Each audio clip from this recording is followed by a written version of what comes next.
അസ്സലാമു അലൈക്കും. ഇന്നത്തെ കാലത്ത് കല്യാണം എന്നൊക്കെ പറയുന്നത് 3 ദിവസത്തെ പരിപാടി, 4 ദിവസത്തെ പരിപാടിയൊക്കെയാണ്. Bride to be, groom to be, ഗുലാബി എന്നൊക്കെ പറഞ്ഞിട്ട്, മെഹന്തി എന്നൊക്കെ പറഞ്ഞിട്ട് ഒരുപാട് പരിപാടികളുണ്ട്. അതൊക്കെ തെറ്റാണെന്ന് പറയുന്നത് എന്തടിസ്ഥാനത്തിലാണ്? പിന്നെ അതേപോലെ തന്നെ നമ്മളിത് തെറ്റാന്നൊക്കെ പറയുമ്പം നമ്മുടെ കൂടെയുള്ള ആൾക്കാരൊക്കെ ചോദിക്കുന്ന ഒരു ചോദ്യമുണ്ട്. അപ്പം ഇസ്ലാം സന്തോഷത്തിനെതിരാണോ, ആഘോഷങ്ങൾക്കെതിരാണോ? ഹദീസിലും ഖുർആനിലും ഒന്നും ഇങ്ങനത്തെ കാര്യങ്ങൾ പറഞ്ഞിട്ടില്ലല്ലോ എന്ന് ചോദിക്കാറുണ്ട്. അതേപോലെ മുസ്ലിമായിട്ടുള്ള ആളുകളൊക്കെ അവരും ചോദിക്കുന്ന ഒരു കാര്യങ്ങളാണ്. അപ്പോൾ ഇസ്ലാം ഇതിനെതിരാണോ, സന്തോഷങ്ങൾക്കെല്ലാം എതിരാണോ എന്ന്? അപ്പോൾ ഇതെല്ലാം തെറ്റാണെന്ന് പറയുന്നത് എന്തടിസ്ഥാനത്തിലാണ്? അസ്സലാമു അലൈക്കും വറഹ്മത്തുള്ളാഹി. ഏറെ പ്രിയം നിറഞ്ഞ വിദ്യാർത്ഥിനികളെ, ചോദ്യം വളരെ പ്രസക്തമാണ്. അതായത് ഇന്നത്തെ കാലത്ത് വിവാഹം എന്ന് പറയുന്നത് ഒരുപാട് ദിവസങ്ങൾ നീണ്ടു നിൽക്കുന്ന ആഘോഷമാണ്. Bride to be, save the date, Gulabi, mehndi എന്ന് തുടങ്ങിയ ഒരുപാട് പേരുകളിൽ അറിയപ്പെടുന്ന ഒത്തിരി ആഘോഷങ്ങൾ അതുമായി ബന്ധപ്പെട്ട് നടക്കുന്നുണ്ട്. ശരിക്കും ഇതിൻ്റെ ഇസ്ലാമിക നിലപാട് എന്താണ്? നമുക്കതിൽ പങ്കെടുക്കാൻ പറ്റുമോ, അല്ലെങ്കിൽ സംഘടിപ്പിക്കാൻ പറ്റുമോ?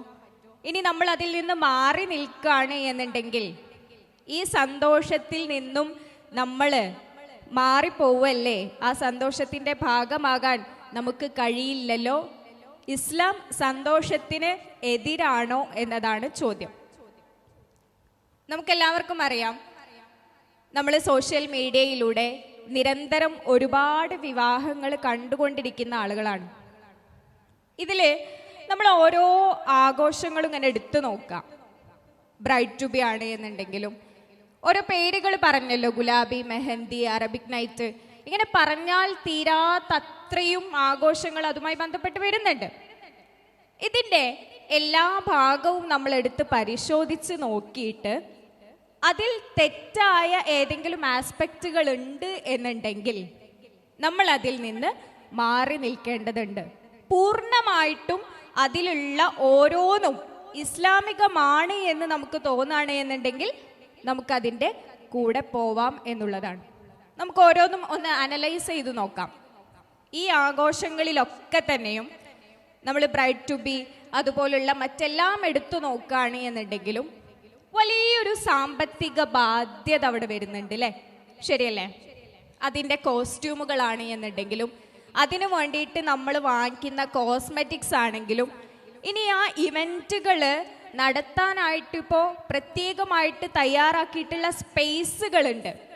ഈ സ്പേസുകൾ നമ്മൾ ബുക്ക് ചെയ്യുകയാണ് എന്നുണ്ടെങ്കിലും പ്രീമിയം ലെവലിലുള്ള റിസോർട്ടുകളിൽ വെച്ചാണ് നമ്മൾ ഇവൻറ്റുകൾ നടത്തുന്നത് എന്നുണ്ടെങ്കിൽ, അല്ലെങ്കിൽ ഒരു സെലിബ്രേഷന് വേണ്ടിയിട്ട് പൂൾ പാർട്ടികൾ നമ്മൾ നേരത്തെ ബുക്ക് ചെയ്യുകയാണ് എന്നുണ്ടെങ്കിലും, ഇനി ഇതെല്ലാം ഒരു വീഡിയോയിലൂടെ മറ്റെല്ലാവരിലേക്കും എത്തിക്കാൻ വേണ്ടിയിട്ടുള്ള വീഡിയോഗ്രാഫർക്ക് നമ്മൾ കൊടുക്കുന്നതാണ് എന്നുണ്ടെങ്കിലും വെരി എക്സ്പെൻസീവ് ആണ് അല്ലേ? നമ്മൾ മനസ്സിലാക്കിയിട്ടുള്ളത് ഇസ്ലാമിലെ വിവാഹം എന്നുള്ളത് വളരെ ലളിതമായിട്ടുള്ള ചെലവ് കുറഞ്ഞ രൂപത്തിൽ നടത്താവുന്ന ഒന്നാണ്. എന്നാൽ ഈ ആഘോഷങ്ങളൊക്കെയും നമ്മൾ അതിലേക്ക് ചേർത്ത് വെക്കുമ്പോൾ വലിയൊരു സാമ്പത്തികമായിട്ടുള്ള ചെലവ് അതിലേക്ക് വരികയാണ്. ഇതെന്തെങ്കിലും അത്യാവശ്യത്തിന് വേണ്ടിയിട്ട് നമ്മൾ ചെയ്യുന്നതാണോ? അല്ല. അതിനെക്കുറിച്ച് നമ്മൾ ശരിക്കും മനസ്സിലാക്കിയാൽ തന്നെയും അതെല്ലാം അനാവശ്യമായിട്ടുള്ള ചെലവുകളാണ് എന്ന് കൃത്യമായി തന്നെ നമുക്ക് മനസ്സിലാക്കിയെടുക്കാൻ പറ്റും. അതുകൊണ്ട് തന്നെ ഇത് അനാവശ്യമായി ചെലവഴിക്കുന്നത് കൊണ്ട് തന്നെ ഇത് ധൂർത്തിലേക്കാണ്, അല്ലെങ്കിൽ ആഡംബരത്തിലേക്കാണ് നയിക്കുന്നത് എന്ന് കൃത്യമായി നമുക്ക് മനസ്സിലാക്കാം. ഈ ഇസ്രാഫിനെ, അല്ലെങ്കിൽ ധൂർത്തിനെ, ഈ ആഡംബരത്തെ ഇസ്ലാം പ്രോത്സാഹിപ്പിക്കുകയാണോ അല്ലെങ്കിൽ നിരുത്സാഹപ്പെടുത്തുകയാണോ ചെയ്യുന്നത്? തീർച്ചയായും നിരുത്സാഹപ്പെടുത്തുകയാണ് അല്ലേ? അള്ളാഹു എന്താണ് വിശുദ്ധ ഖുർആനിലൂടെ ഇസ്രാഫിനെ കുറിച്ച് പറഞ്ഞത്? ഇന്നഹു ലാ യുഹിബ്ബുൽ മുസ്രിഫീൻ എന്നതാ. അതായത് ഇസ്രാഫ് ചെയ്യുന്ന, ദുർവ്യയം നടത്തുന്ന ആളുകളെ അള്ളാഹു ഒരിക്കലും ഇഷ്ടപ്പെടുന്നില്ല. അതുപോലെ തന്നെ സൂറത്തുൽ ഫുർഖാനില് അള്ളാഹുവിൻ്റെ ഏറ്റവും നല്ലവരായിട്ടുള്ള അടിമകളുടെ ക്വാളിറ്റി പറഞ്ഞ സമയത്ത് എന്താ പറഞ്ഞത്? വല്ലദീന ഇദാ അൻഫഖു ലം യുസ്രിഫു വലം യഖ്തുറു വകാന ബൈന ദാലിക ഖവാമ എന്നതാ.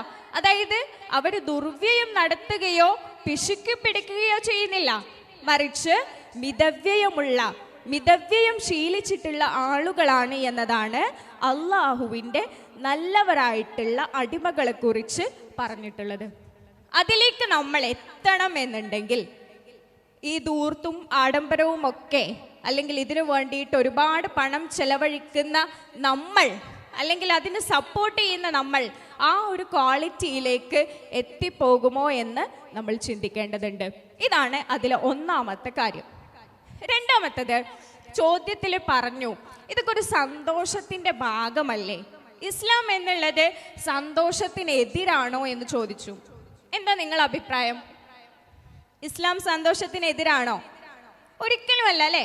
വിവാഹം എന്നുള്ളതൊക്കെ പറയുമ്പോൾ ഒരാളുടെ ജീവിതത്തിൽ ഏറ്റവും പ്രധാനപ്പെട്ട ഒരു ആഘോഷം തന്നെയാണ്. രണ്ട് വ്യത്യസ്ത കുടുംബങ്ങൾ ഒന്നിച്ചു ചേരുന്ന ഒരു മഹാസംഗമത്തിന്റെ വേദിയാണ് വിവാഹം എന്നുള്ളത്. അവിടെ നമ്മൾ ആഘോഷിക്കണം. എങ്ങനെയൊക്കെ നമുക്ക് ആഘോഷിക്കാം? ഒരുപാട് ചെലവ് നടത്തേണ്ട ആവശ്യമുണ്ടോ? ഇല്ല അല്ലേ. ആ വധുവിനെയും വരനെയും ഒക്കെ സന്തോഷപ്പെടുത്തുന്ന രൂപത്തിൽ ഇസ്ലാം പറഞ്ഞ പരിമിതികളിൽ നിന്നുകൊണ്ട് തന്നെ അതിനാഘോഷമാക്കി മാറ്റാൻ നമുക്ക് സാധിക്കും. പക്ഷെ നമ്മൾ എന്താ ചെയ്യുന്നത്? ഇതിലുള്ള ഓരോ കാര്യങ്ങളും വീഡിയോ എടുത്ത് ഫോട്ടോ എടുത്ത് ഇൻസ്റ്റഗ്രാമിലും അതുപോലെ മറ്റ് സോഷ്യൽ മീഡിയയിലും ഒക്കെ പോസ്റ്റ് ചെയ്തുകൊണ്ടിരിക്കുകയാണ്. ഞാൻ ഒരു കാര്യം ചോദിക്കട്ടെ, നമ്മൾ ഇൻസ്റ്റഗ്രാമിൽ റീൽസും അല്ലെങ്കിൽ യൂട്യൂബിൽ ഷോർട്സും ഒന്നും എടുക്കാതെ, അല്ലെങ്കിൽ വീഡിയോഗ്രാഫി എന്നുള്ളൊരു പാർട്ട് ഒഴിവാക്കിക്കൊണ്ട് ആരെങ്കിലും ഇത്തരം പ്രീമിയം ഇവന്റുകൾ നടത്താൻ ഇഷ്ടപ്പെടുമോ? ഇല്ല. ഇനി അത് കഴിഞ്ഞാൽ തന്നെ നമ്മളത് പോസ്റ്റ് ചെയ്തതിന് ശേഷം ഇതിന് എത്ര ലൈക്കുകൾ കിട്ടി, എന്തൊക്കെ കമന്റുകളാണ് വന്നിട്ടുള്ളത്, എത്ര പേര് ഇത് ഷെയർ ചെയ്തു എന്നതിൻ്റെ അടിസ്ഥാനത്തിലാണ് നമുക്ക് സന്തോഷത്തിൻ്റെ ഒരു ലെവൽ വരുന്നത് അല്ലേ. കുറേ പേര് അത് ഷെയർ ചെയ്തിട്ടുണ്ടെങ്കിൽ കൂടുതൽ സന്തോഷം. അങ്ങനെയാണോ? നമ്മൾ പറയും ചിലപ്പോൾ ഒരു മെമ്മറിക്ക് വേണ്ടിയിട്ടല്ലേ, ഒരൊറ്റ കല്യാണമല്ലേ ഉള്ളൂ.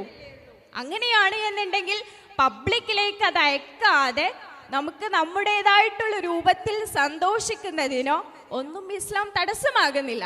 പക്ഷെ നമ്മൾ അറിയാതെ തന്നെ നമ്മളിലേക്ക് പ്രകടനപരത, എല്ലാം ഒന്ന് ഷോ ഓഫ് ചെയ്യാനുള്ള ഒരിത് നമ്മളിലേക്ക് വരുന്നുണ്ട്. ഇതെവിടേക്കാ എത്തുക? അഹങ്കാരത്തിലേക്കും അഹംഭാവത്തിലേക്കുമാണ് നമ്മൾ എത്തിക്കുക. സൂറത്ത് തകാസുർ എല്ലാവർക്കും പരിചയമുള്ള സൂറത്താണ് അല്ലേ. അതിന്റെ അവസാനത്തിൽ എന്താ പറഞ്ഞത്? സുമ്മ ലതുസ്അലുന്ന യൗമഇദിൻ അനിൻ നഈം എന്നതാ. അതായത് ഈ സൗഭാഗ്യത്തെ കുറിച്ച്, അന്ന് വിവാഹത്തിന് വേണ്ടിയിട്ട് അനാവശ്യമായി ചെലവാക്കിയതിനെ കുറിച്ച് നാളെ അള്ളാഹു ചോദ്യം ചെയ്യുമെന്നതാ. ഏത് ലോകത്താണ് നമ്മൾ ജീവിക്കുന്നത്? ഒരിറ്റ് വെള്ളം പോലും കുടിക്കാനാകാതെ വിശന്നു വലയുന്ന കുഞ്ഞുമക്കൾ ഒരു വറ്റിന് വേണ്ടി യാചിക്കുന്ന, അങ്ങനെ മരിച്ചു വീഴുന്ന കുഞ്ഞുങ്ങളുള്ള ലോകത്താണ് നമ്മൾ ജീവിച്ചു കൊണ്ടിരിക്കുന്നത്. അതും നമ്മൾ നിരന്തരം സ്റ്റോറികളും സ്റ്റാറ്റസുകളും വെക്കാറുണ്ട്. അതോടൊപ്പം നമ്മുടെ ഈ അനുഗ്രഹങ്ങൾ അതിന് ആർഭാടത്തിലേക്കും അല്ലെങ്കിൽ ദൂരത്തിലേക്കും എത്തിച്ചുകൊണ്ട് സ്റ്റാറ്റസുകൾ വെക്കുമ്പോൾ പടച്ചോൻ എന്തായാലും ചോദിക്കും അല്ലേ.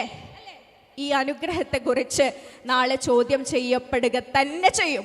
അതുകൊണ്ട് തന്നെ പ്രിയപ്പെട്ട ആൺകുട്ടികളോടും പ്രിയപ്പെട്ട പെൺകുട്ടികളോടും എനിക്ക് പറയാനുള്ളത്, നമ്മുടെ വിവാഹങ്ങൾ വരുന്ന സമയത്ത്, അതല്ലെങ്കിൽ നമ്മുടെ കുടുംബത്തിലുള്ള വിവാഹങ്ങൾ നടക്കുന്ന സമയത്ത് ഇത്തരത്തിലുള്ള ഒരു ഇസ്രാഫും അല്ലെങ്കിൽ ഒരു പ്രകടനപരതയും വിവാഹങ്ങളിൽ നടക്കുകയില്ല എന്ന ആർജവത്തോടെ പറയുന്ന നിലപാടുള്ള ആളുകളായിട്ട് മാറാൻ നമുക്ക് സാധിക്കേണ്ടതുണ്ട്.